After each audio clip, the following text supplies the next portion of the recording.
Good morning. Thanks so much for joining us here on Right Side Broadcasting Network. This is our last episode of The Road to 47. I'm Matthew Alvarez. And I'm Bobby McNeely. 11 days, Matthew, until President Trump is sworn in as the 47th President of the United States. And of course, you can see on our split screen our beautiful White House, the People's House. 1600 Pennsylvania Avenue. Are we not looking forward to seeing President Trump back where he belongs? Also, 10 days out, Bobby, from the huge MAGA rally in Washington, D.C. I know you'll be there for that. You got to be excited. I am beside myself. I can't wait to join some of our great correspondents to cover everything for you, whether that be down the parade route or the inaugural balls, and of course, the inauguration itself. Of course, we know that Vice President-elect J.D. Vance will swear his oath right before President-elect Donald John Trump takes that oath of office. And what a time for America, a golden era indeed.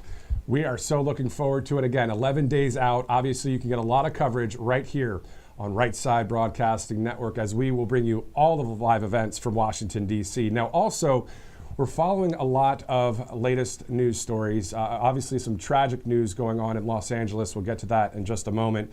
Speaking of more on the somber side, of course, the funeral of the 39th president, Jimmy Carter, is underway. President Trump in attendance, along with the other living presidents right now. So that happening, Bobby, your thoughts? Well, I've been to the Washington National Cathedral where that beautiful service is taking place with former presidents, former vice presidents, and dignitaries, the Carter family itself. Our thoughts and prayers with the Carter family at this time. He was the longest lived president at 100 years, and I think really taught us how to live in retirement and how to live a post-presidency and have that dignity, and also to continue to serve your common man. Of course, his work highlighted with Habitat for Humanity. As an Atlanta resident, I visited the Presidential Center and Museum on several occasions, and something I was struck by was when he first ran for the state Senate, he actually challenged that election.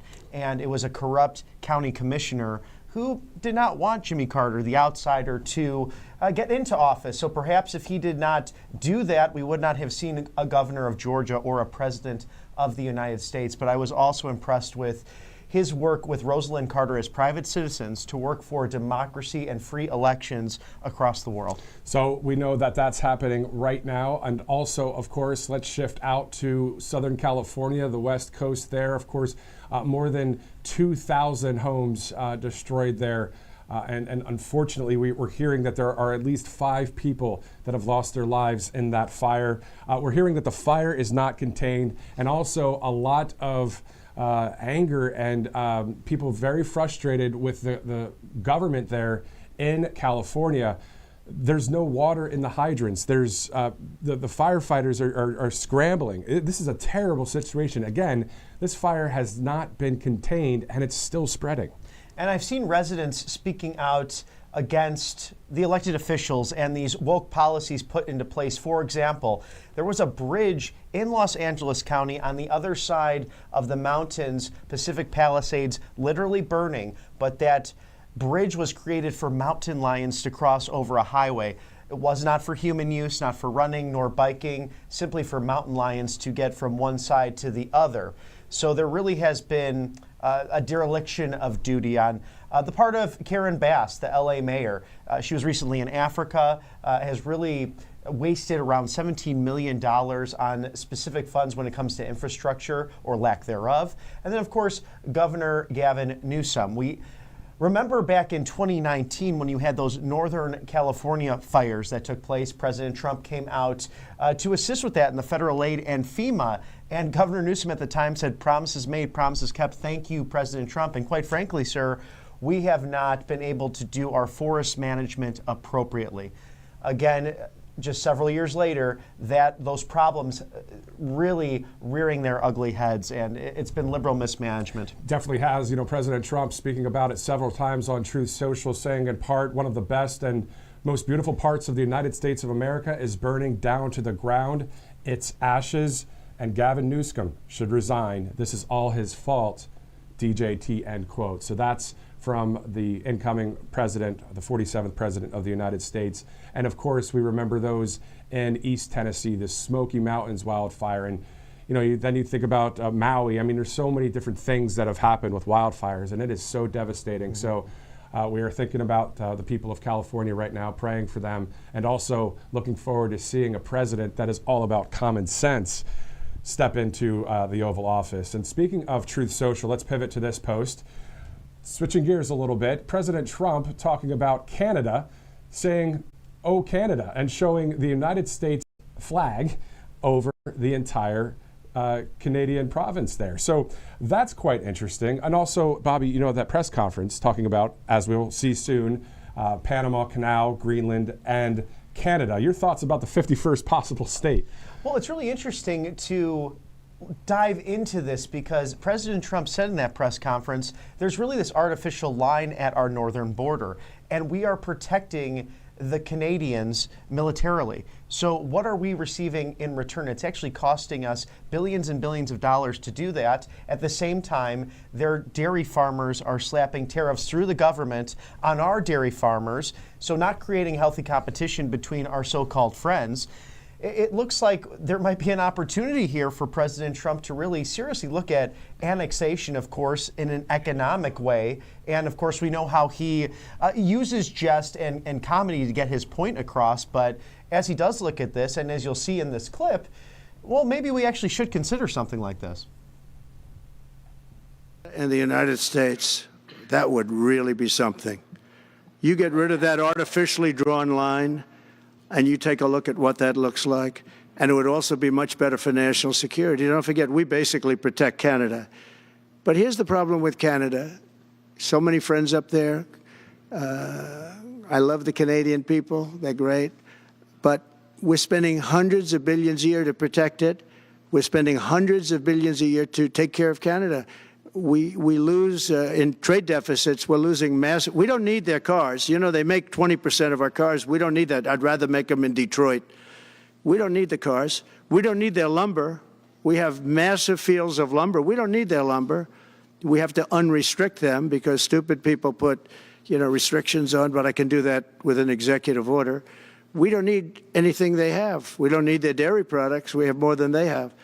We don't need anything. So why are we losing $200 billion a year and more to protect Canada? Okay, so words there from the incoming commander-in-chief this week at Mar-a-Lago with that press conference, and there's more to come out of that news conference. A lot of news, including the fact that President Trump wants to rename the Gulf of Mexico the Gulf of America. And I got to be honest, Bobby, I didn't hear the actual presser at that point. I was working on something else. I saw that was said. I thought it was in jest and jokingly, and then I listened to the soundbite, and he isn't kidding. The Gulf of America, and it makes me want to go to the Gulf of America this summer. I don't know about you. I would love the Gulf of America, and we actually would be right up against the Gulf of America being adopted Alabamians, so we'd be very close to that beautiful Gulf of America, and I think that makes a lot of sense because we're drilling there. Of course, there's oil exploration, great fishing as well if you've been in the Gulf of Mexico, or even the surfing as well. So I've always thought, why is that the Gulf of Mexico when it's coming into right up against America? I guess we'll have a debate over that. And of course, the Mexican president responded with the old territorial maps and calling it Mexicana, Americana, and really an interesting time to see how they will come to the table together. But we know this is President Trump's strength in what he is able to accomplish. And we saw that, of course, with Little Rocket Man, Kim Jong-un in North Korea, when they were going back and forth with letters and teasing one another. It led to a really great relationship and a great meeting between two leaders, historical as well, as a president had not crossed into North Korea since that communist takeover. Yeah, and that was quite the moment, as you guys remember, in the DMZ out there in North Korea, South Korea border. Now, let's shift back to Central America, South America. In the sense of the Panama Canal. And Bobby, again, President Trump speaking about that as well. And this is really highlighting the national security apparatus, how important it is not only to secure our borders, but he does criticize former President Carter in this sense that he gave away the Panama Canal for $1. It cost millions, actually billions in our current money when it was first created. And this would help with so much of our trade deficit and really our national security, because now China has gone into Central America. They've gone into South America really in the last 20 years, and the Chinese control both sides of the port. It's time for us to take that port back over. So we'll send you over to that clip with President Trump highlighting this issue. I can say this. We need them for economic security. The Panama Canal was built for our military. I'm not going to commit to that now. It might be that you'll have to do something. Look, the Panama Canal is vital to our country. It's being operated by China. China. And we gave the Panama Canal to Panama. We didn't give it to China. And they've abused it. They've abused that gift. It should have never been made, by the way. Giving the Panama Canal is why Jimmy Carter lost the election, in my opinion, more so maybe than the hostages. The hostages were a big deal. But if you remember, and nobody wants to talk about the Panama Canal now because, it's inappropriate, I guess, but because it's a bad part of the Carter legacy. But he was a good man. Look, he was a good man. I knew him a little bit, and he was a very fine person. But that was a big mistake. Giving the Panama Canal to Panama was a very big mistake. We lost 38,000 people. It cost us the equivalent of $1 trillion, maybe more than that. Probably the most expensive. They say it was the most expensive structure, if we call it a structure, which I guess you can, ever built.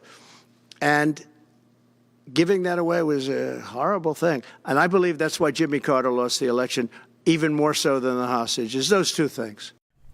Okay, so let's now go from the Panama Canal all the way up to Greenland.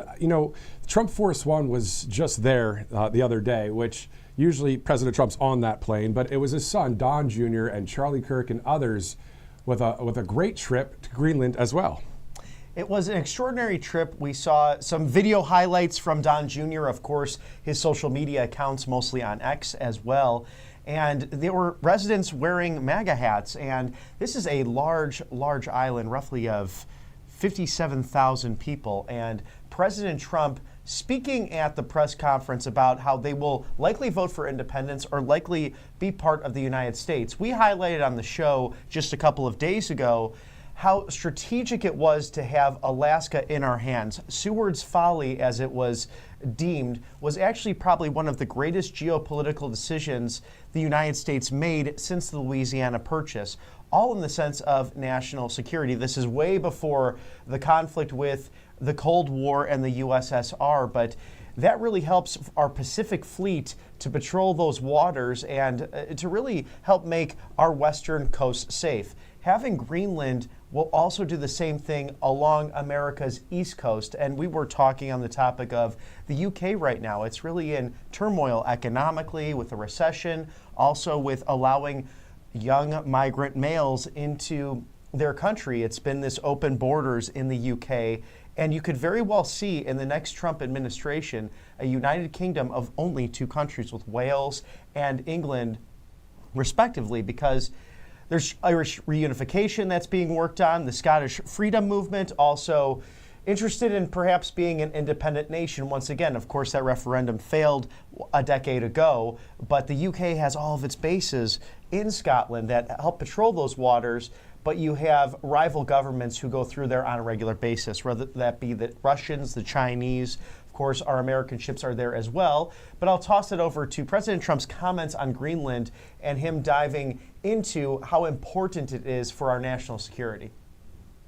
Greenland for national security purposes. I've been told that for a long time, long before I even ran. I mean, people have been talking about it for a long time.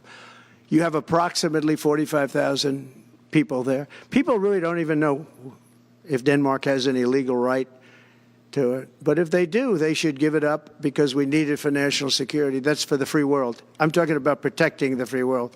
You look at, you don't even need binoculars. You look outside, you have China ships all over the place. You have Russian ships all over the place. We're not letting that happen. We're not letting it happen.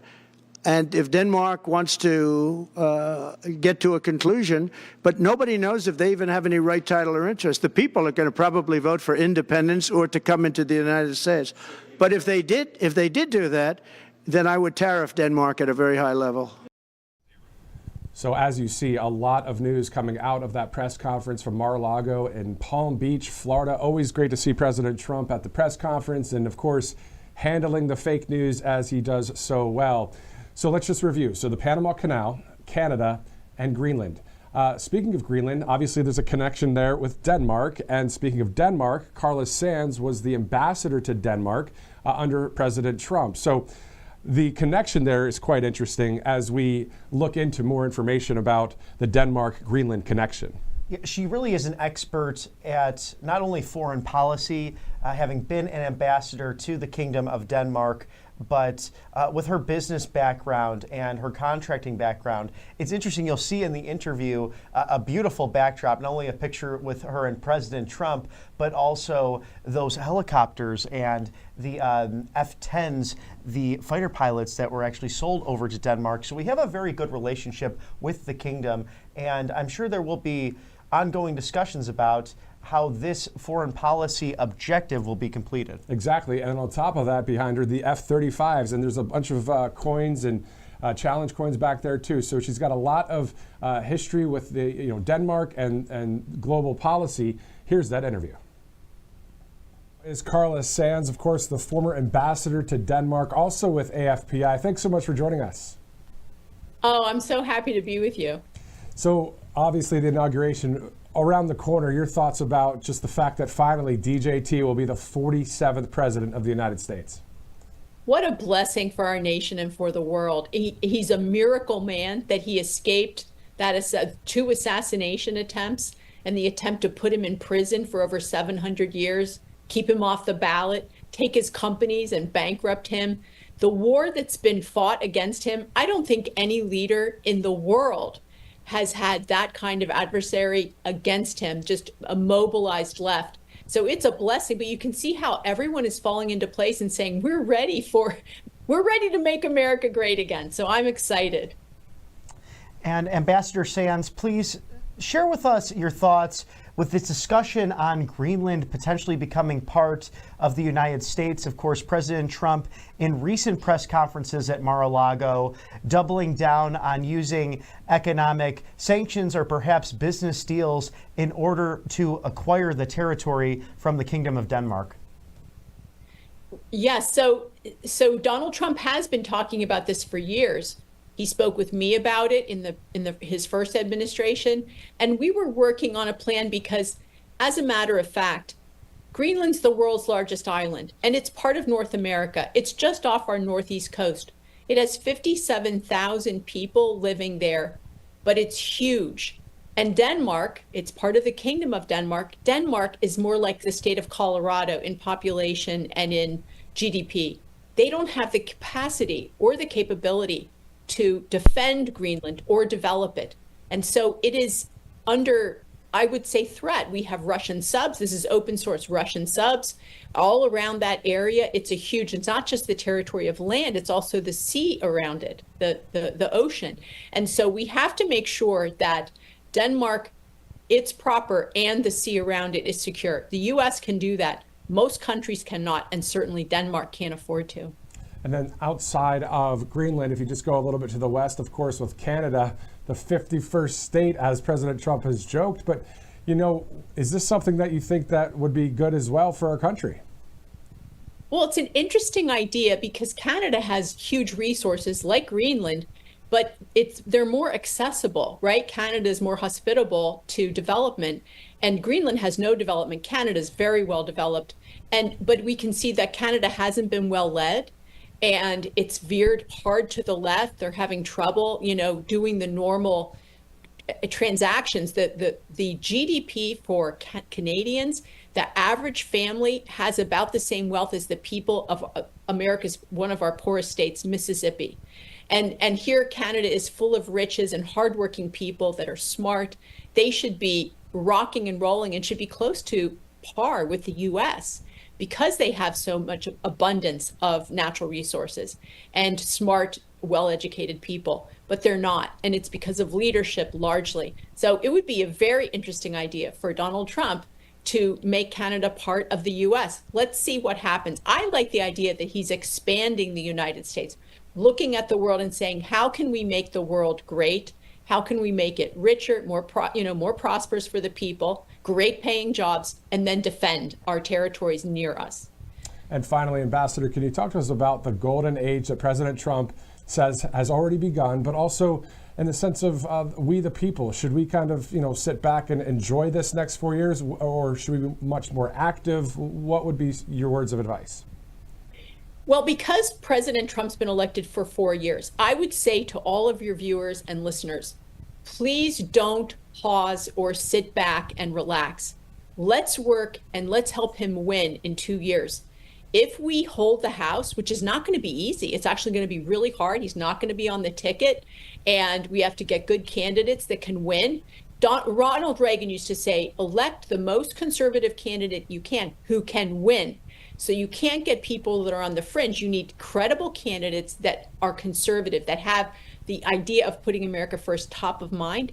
And if we can get those people and fight for them, door knock, make calls, get out the vote, help, people like Scott Pressler, where you're going to register new voters and chase those ballots if your state has early voting. If we do everything we just did in 2024, we're going to hold the House, and this is going to be a renaissance like America hasn't seen probably in our history.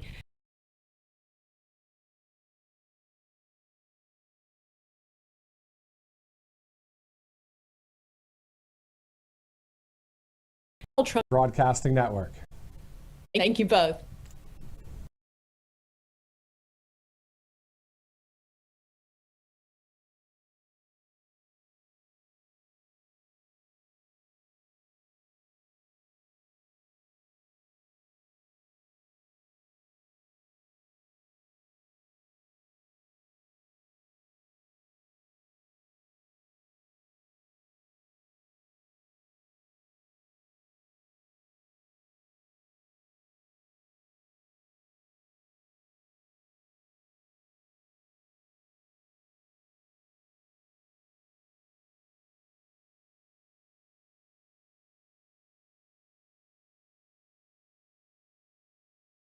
Apologies for that technical difficulty there, but to Carla's point, at the end of the day, Greenland, Panama Canal, Canada, hey, you know what? President Trump making the right moves there. But let's switch over to the inauguration, of course, 11 days away. What is that moment like for you, Bobby, when you're there on the 20th, seeing President Trump become the 47th president? Well, it's extraordinary, as we covered throughout the campaign. This is only the second person to do this in American history, to serve 2 non-consecutive terms as president.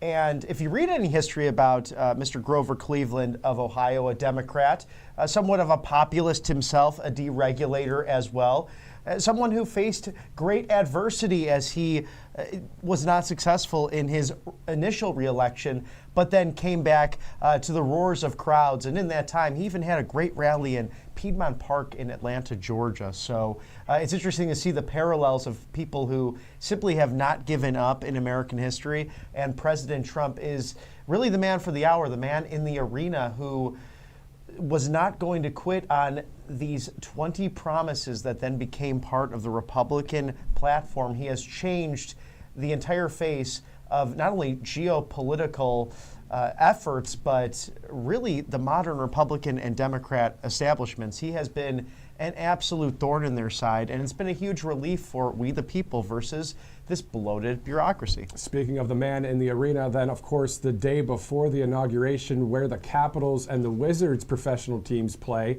will be a huge MAGA rally. President Trump to speak there. We'll have live coverage right here on Right Side Broadcasting Network. So you'll see, of course, the inauguration on the 20th, but on the 19th, a rally. We thought that the whole rally thing was, a thing of the past. Well, guess not. Well, excited to have one of those just prior to the inauguration itself, really as a thank you to all of the great supporters of this campaign. This was a grassroots effort and probably one of the best national campaigns I've ever been privy enough to see and then to actually cover, because you look at Trump Force 47 and Laura Trump and Michael Whatley and the amazing work that they did at the RNC with the Trump Force captains. It was by precinct, by city, by county, getting out there and pushing the vote, getting it through. Also an incredible team of attorneys for election integrity. It was a project that really was unlike any other. If you look at Turning Point Action, the work they did to register young people and mobilize Gen Z. And how about Scott Pressler, especially in Pennsylvania, the beautiful Commonwealth that really put it over the edge for President Trump in the electoral count. And he ended up winning all 7 swing states. Even former President Bill Clinton said, as I was watching this, it looked like it would go one way or the other. In other words, all 7 swing states were going in the hands of President Trump. Every time you talk about the 7 swing states, Bobby, or the election, it make me think of election night here at Right Side Broadcasting Network when, Bobby, you called Georgia for Trump and I called Pennsylvania for Trump. And of course, Christina Loren was here monitoring the map. And then we finally called the presidency. Many people tuned in, of course, to that. And that is because of the loyalty to President Trump, but the loyalty to Right Side Broadcasting Network. Right. All of the live events that we've covered over the years since 2015 and on, that resonating with the American people, because I know that you guys are sick and tired of the mainstream media talking points and people talking down to you. You just want people that are on the same team and the team of freedom and the Constitution and loving God and loving our country. In the future, I've been meaning to share this video, and perhaps we can share it on a future episode, but the last video I took at my last rally before election night was in beautiful Raleigh-Durham, North Carolina, and really as a thank you and as a goodbye to you, the American people, or maybe a see you soon. I don't really like goodbyes, and of course we're still here with you at this wonderful network, but it was a special moment that last day, and to see Eric Trump come out and wipe a tear from his face, so proud of his father for what he had endured and the confidence going into the final 24 hours, really something I'll never forget. And to talk to you, the American people, about what inspired you to get involved in this movement. It did not matter if you were a Republican or a Democrat, independent, many not very political in the past. It truly was a cultural movement to save our nation simply by going to the ballot box and really fulfilling the vision of our founders,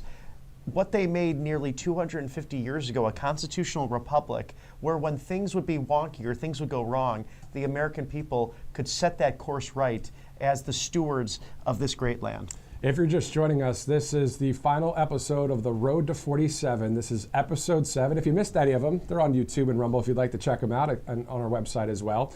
So let's go back to the inauguration. As you see, the countdown to inauguration. We are 11 days away, as you know as well. Pastor Mark Burns is actually a chairman of one of the inaugural balls that will be happening on January 20th at night. Here's that interview. Now is Pastor Mark Burns. Sir, thank you again for joining us on Right Side Broadcasting Network. Always happy to be here, Matthew, always. Tell us about the inauguration. Obviously, you guys are excited about that. We're excited about it, but you also have some important news in the sense of an inauguration ball that you have as well, right? Yes, the Multicultural Coalition U.S. Presidential Inaugural Ball. That's at impact.cc. It is sold out completely. It is jam-packed. It is a mini United Nations summit. That's what's going to happen here at my ball. We have heads of state, current heads of states, former heads of states. We have royalty. We have business leaders from all over the globe. That's all coming to the Washington Times Auburn Ballroom from 6 to 10 p.m. It's going to be magnificent. My friend Roger Stone, General Flynn, the inaugural committee is sending surrogates. And, we may have a special guest come, but we don't know yet. But we do know that that is in the works. But also, we are so happy to announce that Academy Award winner, legendary actor Jon Voight will be there, as well as our main guest of honor and speaker. That's exclusive, that we just released it just now here on Right Side Broadcasting. So there's a lot that's going on. Billionaires from all over the country are coming to honor my friend of 10 years, President Donald J. Trump, and to witness firsthand the transition of power of the greatest political comeback in U.S. history. And what is that going to be like for you, Pastor, when you see him put his hand on the Bible and repeat the oath of office, and you're there for it? What's that going to be like for you? Well, it's going to be so emotional. I mean, all the way back in 2015, before he ran, he'll tell you that I go all the way back in 2015. when he was gathering up information to run, and to have seen him and supported him way back then, and to see all the hell that's come against him, to know that the hand of God has been over his life. All the, when he first came down the golden escalator, and how the Republican establishment and the Democrats all laughed, Barack Obama all laughed, Hillary Clinton all laughed, all the Republican leaders, Jeb Bush, they all laughed, and it was they thought it was a novelty, and yet the Simpsons once again got it right. They predicted it right. Him coming down the golden escalator, to see all the hell, the behind the scenes stories, the headaches, the frustrations, to have attacks coming left and right, old allegations coming up, leaked microphones coming up, people and their court cases, and all of the lawsuits that were coming up when he first ran. We're not even talking about the second and the third time, but the first time. And to see all of that happening, and to remember the conversations with Melania, the conversations with Eric and Don, and private conversations with the president, and to see that happen, and then to see him win and change America, change American politics, become greater than, I believe, Ronald Reagan, what he's done for the Republican Party, and to see him, all hell come against him, leading with one hand tied behind his back, with the fake Russian collusion delusion, the impeachment 1 and then the impeachment 2. They threw everything at him. And then even when he got out of office, with the COVID vaccinations and all, President Trump did this and turned around our economy, and it became the greatest economy in a long time. He did it with one hand tied behind his back, fighting Democrats, fighting establishment Republicans like the Cheneys and the Bushes of the world. And he still was able to turn our economy around. And then to have an election stolen from him, most people would be demoralized. They wouldn't want to ever get back in politics. But that's not who Donald Trump is. He picked himself up, dusted himself off, and jumped right back into the fire, and immediately got back to work. And still, when they realized that he was still the leading contender again to become the Republican nominee, they weaponized the Department of Injustice against him, to have the FBI raid his home, to have court cases come up out the water, to have laws changed just so they can prosecute Donald Trump, where legal scholars say these court cases should have never come to office. But yet to have that happen to him, and then to be arraigned in Georgia, actually arrested and booked, and have a mugshot out there. That reminded me of Dr. Martin Luther King, the mugshot that went around the world, the mugshots of many great leaders that was arrested for standing up for righteousness. And that's what Donald Trump did when he had that mugshot took place. And they'd done everything at him to try to prevent donors, and to try to prevent, big tech to coming in and support Donald Trump. None of that stopped him. None of it. And then to have not just one assassination attempt, but to have 2 assassination attempts to try to block my friend, the man of God whom God has anointed in such a time as this to lead our nation back to him. They try to kill him twice. And once again, the hand of God, glory to God, moved that bullet just millimeters away from his head. Just millimeters, just a glance, to prevent him from becoming the 47th president. That's all the emotions that myself and millions of Americans would be feeling when we see him once again place his hands on the Holy Bible and to swear allegiance and repeat the oath of office. To know that only God could have done this. Only God would have allowed a man who has a past, but God has used him to lead one of, I believe, a strong Christian movement back into American life and American consciousness. That's why people say Merry Christmas again. That's why, people are celebratory over Christmas. That's why these notions of these pronouns are dying and this woke agenda that is coming, that came from the gates of hell, are dying. Corporate entities are removing their woke agenda, and we're taking power out of the hands of the doctors and the teachers and putting it back into the hands of the parents. We're preventing grown men from participating in female sports. These are all abominations that the liberal left was pushing that evil agenda onto America, and God used Donald Trump to put a stop to it. And that's all the emotions that I'll be feeling the day that he takes the oath of office, Matthew. January 20th, what a historic day. What an awesome moment for you, sir. Having all those thoughts and feelings about that day from the past years. Now, there's one word that comes to mind when you were describing Donald Trump: overcomer. He has overcome so many things with God, and it's just awesome to see. And it's great to know you, Pastor, as someone that knows President Trump well and is a spiritual leader with President Trump, to have you on this show on Right Side Broadcasting Network. Thank you again so much for joining us. We're looking forward to hopefully seeing you there at the inauguration. But just your final words right now when it comes to moving forward for the next 4 years. If you look at 2017, when President Trump went to 1600 Pennsylvania Avenue at the White House, he got the election taken from him. We know that.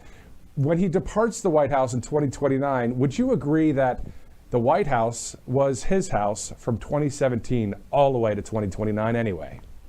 Absolutely. I mean, again, most people believe, especially the Republican Party, that Joe Biden was an illegitimate president, and we see why. I mean, he was controlled by corporate entities. He still is. Even at the last second, he is trying his best to continuously give power to the global entities and not the people of the American people. I mean, again, you saw the priority, what happened in North Carolina, right the next state over from where I'm at, the global disaster that took place in Asheville. And yet FEMA, the government organization of which he ultimately is responsible for as the commander-in-chief, ran out of money. But yet he was somehow able to muster up billions of dollars to be sent to, or attempting to be sent to, Ukraine. This is the issue. This is why his presidency will go down in history as one of the worst presidencies in American history, because he's done nothing for the American people. All he did was push a twisted, sick, mentally unstable, woke agenda into the public lifestyle that Africa was against. This is why China moved into Africa, right? The yen was about to die, but yet Joe Biden offended so many African nations by trying to force their woke agenda down the throats of the African nations, and that gave right a way for BRICS, right? Brazil, Russia, India, and China coming together, trying to devaluate the American dollar, and it has given access to the raw minerals and materials that was abusing the people of Africa. And now the China yen is now restored back to its glory because of the unprecedented access that China has had to the resources in Africa, raping the people of Africa with using those minerals because of Joe Biden's weak policies. His immigration policies have destroyed our nation. The Green New Deal that crippled our economy, and the overspending, that's hurting the people of the American people. So most people know that Joe Biden was the illegitimate presidency. The White House always ran from Mar-a-Lago, from that time where he was in political exile from the White House. We still knew who held the power, and that was Donald J. Trump. The leader of the free world, Donald J. Trump from Queens, New York. What a great person, and what a great movement he has created for this country. And we also like in the media that he called out the fake news, Pastor. Yes, the fake news. You see that CNN ratings are tanking. Right side is raising up. You saw what happened to Newsweek. They in their public offering. I mean, people are tired of the fake news of MSNBC and CNN and ABC and all those legacy media outlets that just spew lies. But for 8 years, just spewed lies against Donald Trump while the economy tanked under Joe Biden, while the immigration tanked under Joe Biden, And you're seeing people are wising up. They're waking up. Walmart, the conglomerate chain store, removed all of their woke policies immediately. Amazon removed all of their woke policies. You're now seeing big tech coming up to Donald Trump and loving on Donald Trump. I mean, you know, you got to keep one eye on those guys, right? Bill Gates, Elon Musk has been there from the beginning. I'm grateful for him. He paved the way for big tech to come in. But you see Bill Gates and Zuckerberg and those guys who spent $400 million, right, to try to destroy Donald Trump, to now come up and try to sucker up, Zuckerberg, blocking people like myself. Zuckerberg, open up my Facebook, right? Because I can't get nobody to go to Mark Burns' Facebook. Nobody sees the things that I used to say. I would get tens of thousands of likes on Facebook and Twitter, and now I get maybe 50 or 10 because people like me, they've silenced my voice on social media, but nothing has changed. So unlock my profile, Pastor Mark Burns, Zuckerberg, and everybody on the right side, go follow me on Facebook. Let's break that algorithm so that voices like mine continuously being heard, where we're mixing the gospel of Jesus Christ and politics, merging them together so that we can be ultimately the nation that God founded, the nation, one nation under God, indivisible, with liberty and justice for everybody, Matthew. Pastor Mark Burns, sir, thank you again for joining us at Right Side Broadcasting Network. God bless you all. Happy New Year. So we're looking forward to, of course, the inauguration. Again, the countdown to inauguration, 11 days away. The road to 47. It's our last episode because we're getting ready to have a great time there in Washington, D.C. Bobby, I mean, how awesome is that? Next week, going to the nation's capital. I know that it is the swamp, but President Trump working to make America great again. It will be wonderful to have him back in the district, in our federal city.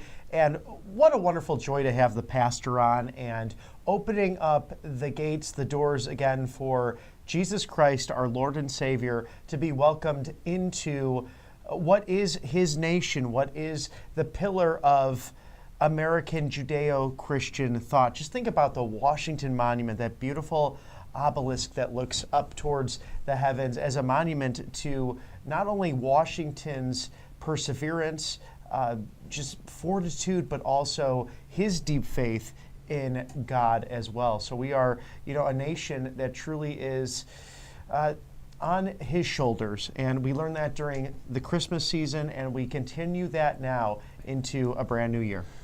And our next guest is someone who loves God, loves freedom, loves the Constitution, and once said, awareness is power. Here's conservative author T.S. Dixon. Joining us now is conservative author and businessman T.S. Dixon. Thanks so much for joining us here on Right Side Broadcasting Network. Hey, Matt, thanks for having me. Definitely. I'd like to get your thoughts first on President Trump's great win on November 5th. What are your thoughts and feelings about that victory? I just think it's incredible. It was a 2 to 4 year battle, and there was some close calls there, especially with the assassination attempts. But he is a champ, and he pulled it out. Very, very happy, excited, relieved.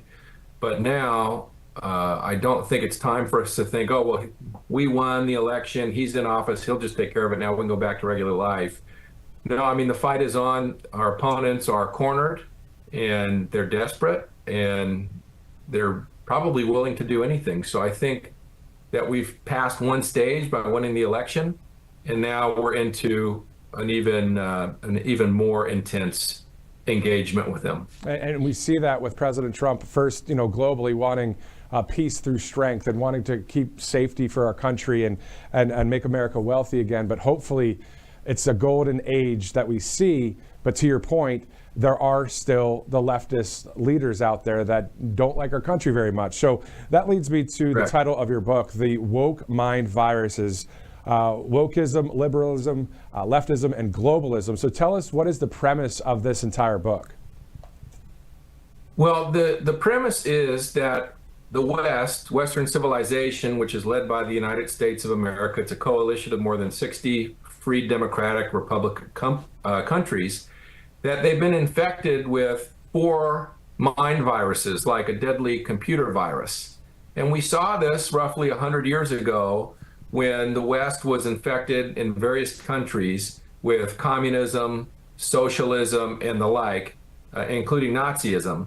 And we saw the lethal and deadly effects that those ideologies had.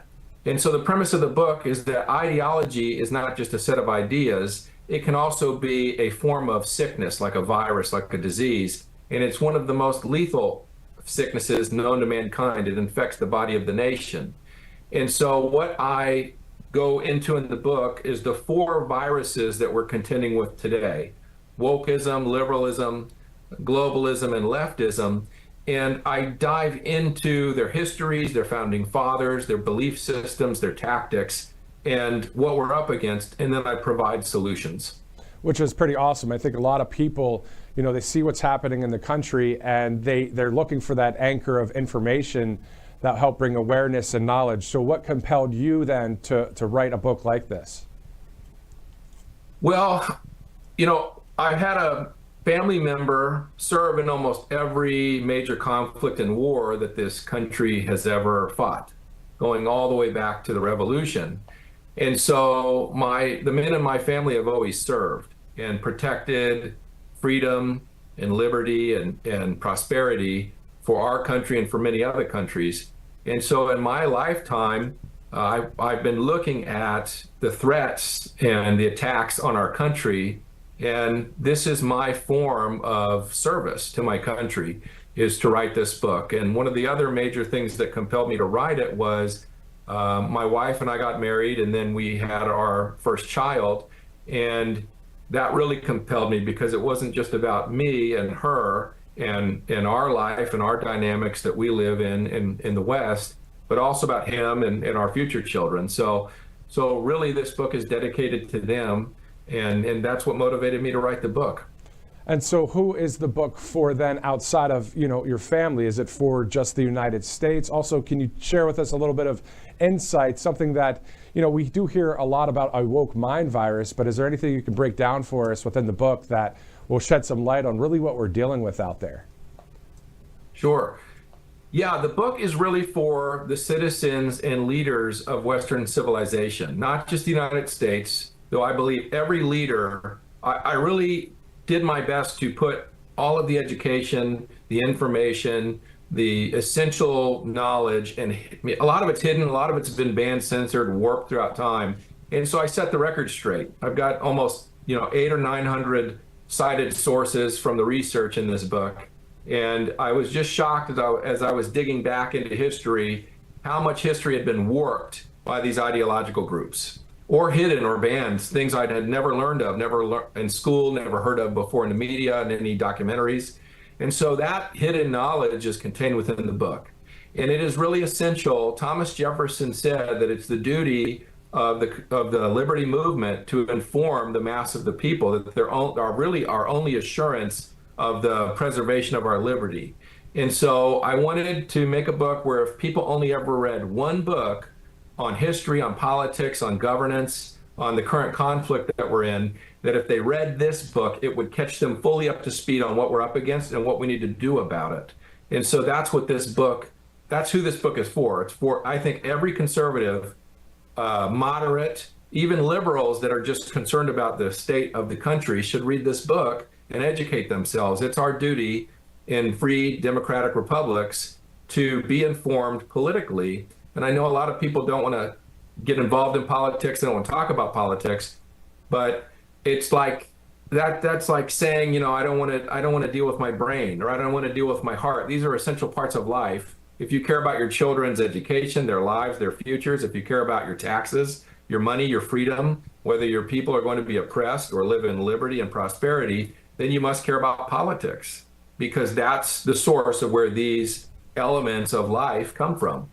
And so it's for everybody, and it's for the Western world. It's for Europe. It's for all the free republics around the world that we're seeing, like in Australia and Canada, that are really coming under attack from the woke mind viruses. Exactly. And then also you can add the United Kingdom to that list. Before I let you go, so we know the title of the book is The Woke Mind Viruses, Wokeism, Liberalism, Leftism, and Globalism. Let's just dive into one of those quick, and then we got to go. What about globalism? Let's talk about that one. Sure. Well, globalism I frame as the head of the snake. So it's a coalition of ideological groups, and each one has a set ideology, a history, founding fathers, origin story, and then the tactics they employ based on their belief system. And that's really what we're up against. But all four are shrouded in mystery and secrecy. They operate in secret. Like I said, they warp everything about even their histories and propagandize the public so that we're left in the dark. And that's just a tactical disadvantage where they know all about us, but we don't know anything about them. And so that's the key thing why we must be educated if we're going to properly and successfully engage in this political fight. And so globalism is the most secret and it's the most powerful of the ideological groups. And it's driving and financing all of the agenda items that we see today, like the woke curriculums in schools, the drag queen story hours, the big pride parades, the summer, June, the Pride Month, where all the Fortune 500 companies are showing their pride and support for this movement that's really targeting children, all the way up into the wars, the open borders. All of these things are being really ideologically driven and motivated by these ideologies, especially globalism. And so the book goes into the origins, which started, I won't go into the whole thing, but it basically was created by Cecil Rhodes out of South Africa. And then he recruited all of the biggest, most wealthy people in the Anglo-American sphere to come together and adopt this belief system. And then they have been charting a course, charting an agenda, and putting basically a world government structure in place ever since. And now they're basically to the home stretch. Well, I mean, I read the book, and I did see, you go into information about Nietzsche and Darwin and also Marxism and all that. So definitely a great book. We'll show it to you on the screen there if you guys like to purchase it. I believe it's on Amazon on January 10th. So this is airing after January 10th. It would be out there for you.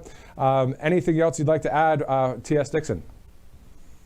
Yeah, I also think one of the important things I cover in the book is, like you said, Nietzsche, Marx, Darwin. This is the origin of the whole leftist belief system. Everything comes back to those three men. And then you can think of these other ideologies like branches that come off of the trunk of that tree. And it's essential to understand what these beliefs are. I boil it down to their 5 beliefs that form their entire worldview and then what mission they declare. So an ideology is basically a collection of beliefs that forms a worldview and declares a mission. That's my definition of it.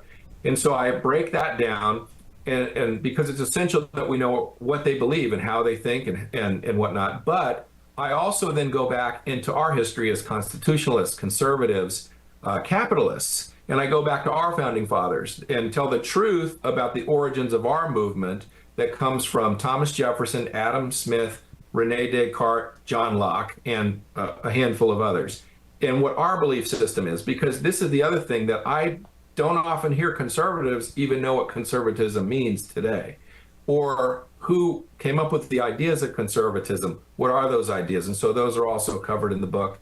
I think it's essential reading.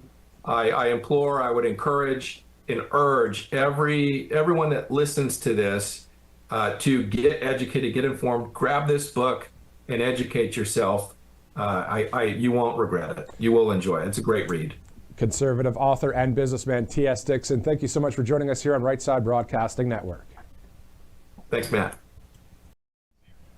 And we're told actually that the Woke Mind Viruses book is actually available now on Amazon. So just great insight whenever you talk about things like wokeism and liberalism, globalism, leftism, and the like. So, to be informed on what's going on out there, always important. Always important to read books that you might be opposed to. Someone asked Pope St. John Paul II once, why are you reading the Communist Manifesto? Well, he said, I need to know what I'm up against. Just a lot of common sense there. So, and we've seen these radical ideologies, as T.S. has written so extensively on, really in the last 100 years of this progressive movement throughout the world. Exactly. So that book, again, on Amazon. And if you're just joining us, this is The Road to 47, Episode 7, as we are 11 days from Inauguration Day. Here are a few stories we're following at Right Side Broadcasting Network. Of course, the 39th president, Jimmy Carter, being laid to rest. Of course, President Trump and the other living presidents attending that funeral. And then let's go on to the wildfire as well, Bobby. Very terrible situation, as you guys know, out there in Los Angeles. Extraordinarily sad, and lives ripped apart. Even the great actor James Woods commenting that, you can lose your property, you can lose your home, you can't replace family and loved ones, and his heart reaching out to those neighbors as well as he's lost his property as well. So just a really terrible moment all the way from the Pacific Palisades down to Santa Monica, which is really quite a stretch of Los Angeles County, just northwest and west directly of the city of Los Angeles. So our thoughts and prayers with the wonderful people out there. And if there's any way you can help, I saw that the Red Cross has reached out. I'm sure Samaritan's Purse as well, the great Reverend Franklin Graham, who is always in war-torn or disaster areas, showing the love of Jesus Christ on a regular basis. And also our heartfelt condolences to the family of James Earl Carter Jr., President Jimmy Carter, our 39th president, a humanitarian in his own right. And some reflections going on live right now as the former UN ambassador and former mayor of Atlanta, Andrew Young, giving a eulogy and reflecting on his thoughts and his personal friendship with the former president. All right, so a lot of stories, of course, we're covering here at Right Side Broadcasting Network. Let's pivot now to January 20th and the 21st on what President Trump will be doing on day one. He said several times during the campaign that there were a lot of executive orders, closing the border, Operation Aurora, and on. Right, and I think you'll have that right after they go into that, traditionally the Senate cloakroom after he is sworn in, and you'll have a flurry of those done right off the bat. And we know from Truth Social, he has commented on securing the border, starting Operation Aurora with Secretary Tom Homan immediately, the borders are, and then also getting those J6 prisoners free. I think you'll have many commutations or pardons pending on each specific case, and then also canceling the recent Biden executive orders. There's been a flurry of those, and President Trump has said that he will make those null and void come afternoon on January 20th, just 11 days away. A lot of work to be done, and that first 72 hours after President Trump is the 47th president. There's going to be a lot of news to cover and a lot of great news to cover because he's going to work on that common sense principle and policy of closing the border and on. If you did miss, there was a J6 interview that I did on episode 6 of The Road to 47 with John Strand. Definitely an interview worth listening to, the insight of what he went through, but also, again, several people to be pardoned there, of course, with the J6 situation.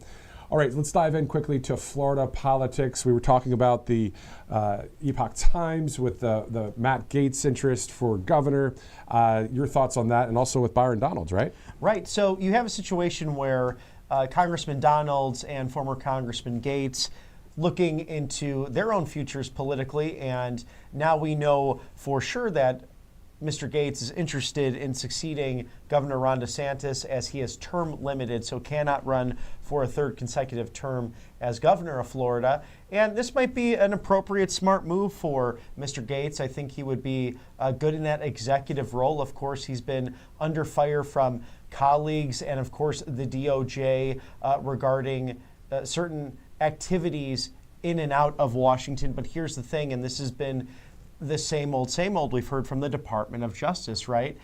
They will allege certain things, then they will not charge you with a crime. And because he had left Congress, then they would not release the report. So it's very interesting. And I think a lot of this, he has dealt with the lawfare. He has dealt with so much of the onslaught and the attacks coming from the deep state because he was willing to speak up and challenge those in the powerful bureaucracy of Washington, D.C. So I think with his leadership skills, this may be an appropriate move come 2026. Now that leaves an option potentially for great leaders like Byron Donalds. Senator Marco Rubio, very likely to be confirmed as the next Secretary of State in the Trump administration. That leaves a vacancy for Governor DeSantis to fill. Byron Donalds might just be that great leader to help us push forward that Trump agenda, that MAGA movement in the United States Senate. U.S. Senator Byron Donalds may be the title. We'll Very see what possible. happens there. Let's shift back now to our Trump on Truth segment. You mentioned Reverend Franklin Graham earlier. Well, he sent a letter to President Trump, and also there's a graphic there you see on the left, decision right there, pray for the president, and then a beautiful letter from the Reverend to President Trump dated December 28th of 2024. You can check that out on President Trump's Truth Social page. But on top of that, speaking of faith and prayer and Christian faith specifically, in the first administration, let's go to our Throwback Thursday segment now, where President Trump, I believe he was in North Carolina, and I remember seeing the presidential seal right there on the front of the podium. And Bobby, they were talking about who the most famous person was. Quite an interesting time there, and a great statement by President Trump. Take a listen.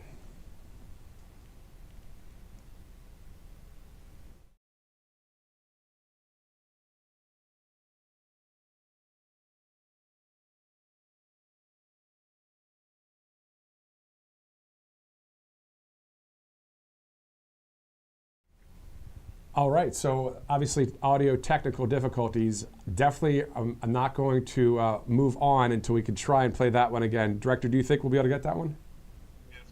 Okay, he says just a few minutes. We're going to work on that, because isn't that interesting? The one that has everything to do with our Lord and Savior, that was the soundbite we're about to play there. So we'll get back to that in a second. But isn't it awesome that President Trump realizes really who's the one on the throne? Well, it's amazing as you look through Bible stories and history, who God calls to lead his people. And the Israelites out of the desert, or when they were enslaved in Egypt. You look at Exodus and Moses, someone that was not the greatest speaker, in fact had a stutter, but God said, you will lead your people into freedom. And we see this with whether it's David or Mordecai or so many throughout the Bible who have been called by God to get out of their comfort zone in order to lead their people to prosperity. I think Donald John Trump is part of that narrative. And we know that really from what he endured, 2 assassination attempts, the lawfare, the fake impeachments, just the onslaught for simply being a citizen saying, I care about my country and I know how to do this better than how it's being done. As a businessman, as a CEO, as a father and a grandfather, and he put himself out there. And it is extraordinary to say, I'm not the most famous guy, I'm not the most important person, it's the guy upstairs. Exactly, and we'll get to that Throwback Thursday segment here in just a second. But once again, this is episode 7, The Road to 47, alongside Bobby McNeely and Matthew Alvarez. Thank you guys so much for watching today. I know a lot of news is going on out there. We have our eyes on it. We're seeing the reports, of course, from Los Angeles, a very difficult time there. I was speaking with Susan Swift, who is based in Los Angeles. She's part of a pro-life organization, telling me friends of hers have lost everything. Their houses are gone. And as you mentioned before, the amount of land covered, everything from Santa Monica, it looked like all the way up to Malibu, this whole section there, Pacific Palisades. I've been to these places before, and to think that this is done possibly because of the ignorance of the government out there. It's so sad, and President Trump commenting on Truth Social, as he often does. Governor Gavin Newsom, as he calls him, refused to sign the water restoration declaration put before him that would have allowed millions of gallons of water from excess rain and snowmelt from the north. He talked about this, that even on Joe Rogan's show, he talked about how it comes from down from Canada through the mountains, and it's literally a God-given stream, a life source of water. And this would flow daily into parts of California, including the areas that are currently burning in a virtually apocalyptic way. He wanted to protect an essentially worthless fish called the smelt, but giving it less water did not work. And he did not care about the people of California. So President Trump calling this a true disaster and saying he, Governor Gavin Newsom, is to blame for this. And we know that those Northern California wildfires back in 2019, where President Trump brought in that FEMA aid immediately, worked very well with the governor.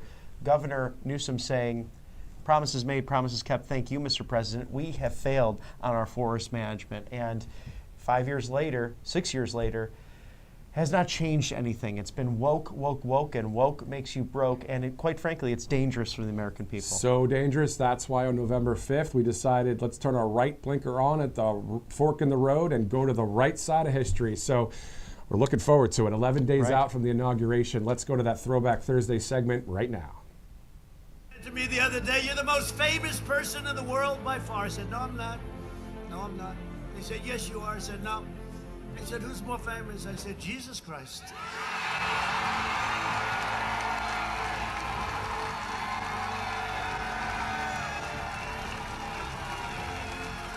I'm not taking any chances. I'm not going to have an argument. Hey, I'm not having any arguments. Jesus Christ. I'm not going to take any chances. I'll give it, I guarantee. And let me look up and I'll say, and it's not even close.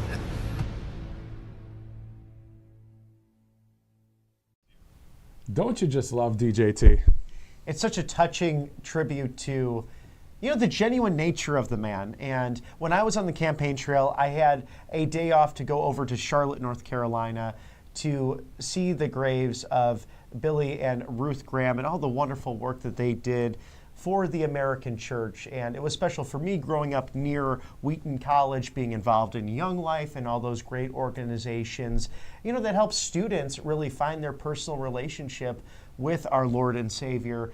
And I was really reflecting on how this is, again, God's nation. This is divinely inspired, almost 250 years of American freedom, this constitutional republic inspired by our Judeo-Christian teachings. And to have a leader who will bring so much comedy, so much flair to it, but also acknowledge the truth is really refreshing. He's someone who is just so caring and loving of this country. Exactly. Freedom of religion, freedom of speech. We love the Constitution. We love our God here in this land. I know you guys do too.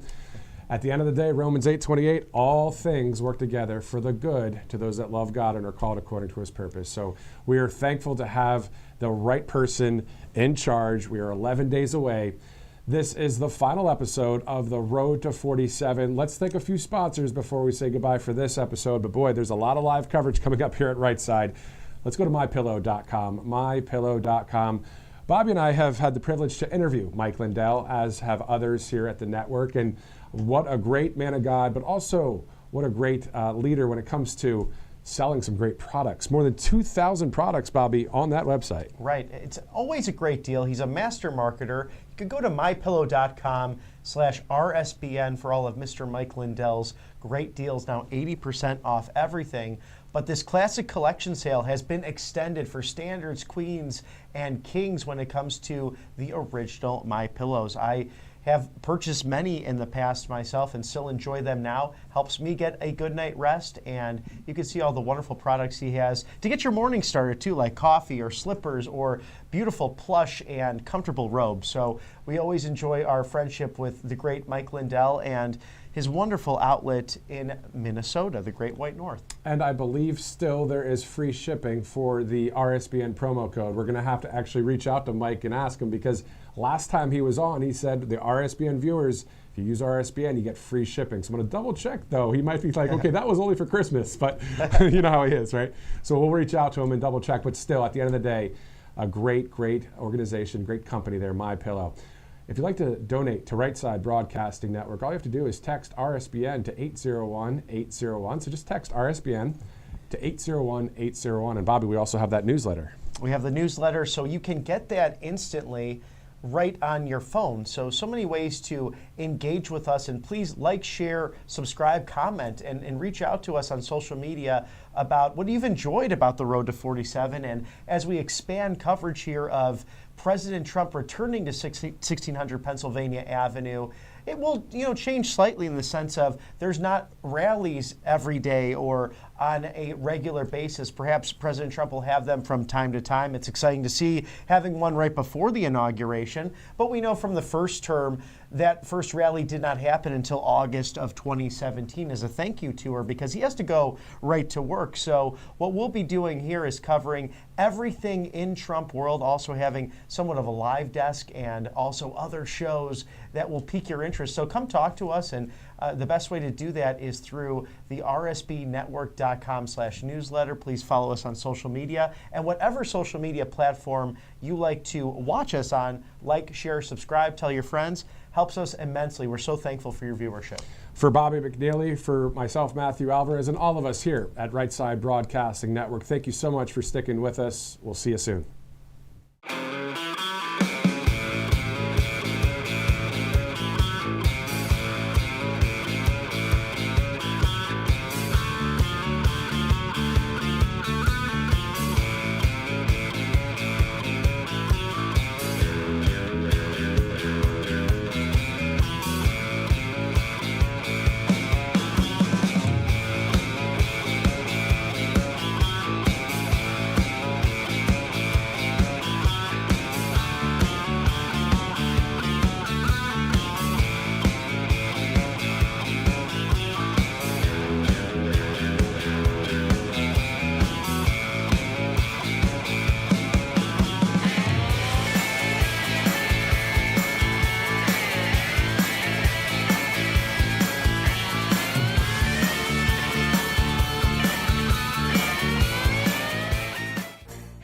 It's Silk from the Diamond and Silk Chit Chat live show. Look, don't forget to check me out right here on RSBN Network. Be sure to watch the show on Right Side Broadcasting Network, and I want you to support Right Side Broadcasting Network. Yes, it's imperative that you do so, okay?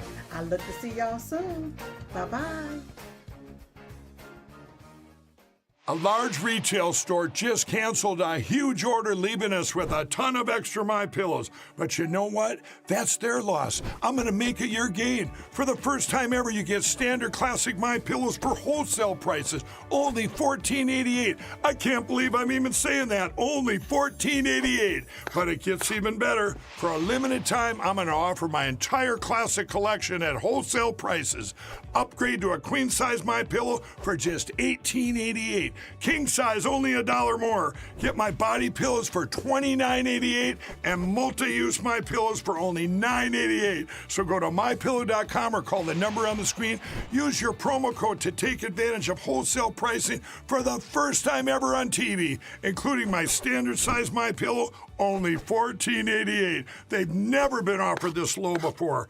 We have limited quantities at this price, so limit's going to be 10, and once they're gone, they're gone. Welcome to Right Side Broadcasting Network, your trusted conservative news outlet. At RSBN, we deliver the truth when the mainstream media falls short. Since 2015, we've proudly broadcasted every single one of President Trump's iconic MAGA rallies, bringing you the excitement and energy live before anyone else. By watching RSBN, you get an unfiltered front row view of the action on the ground. We interview the crowds to give a voice to millions of Americans just like you. We show you President Trump's speeches in their entirety, free from interruptions and censorship. We cover the stories that matter to you with the integrity and passion you deserve. Thank you for choosing RSBN as your home for America First News. Together, we stand strong, united, and informed, so join us and be part of the right side of history.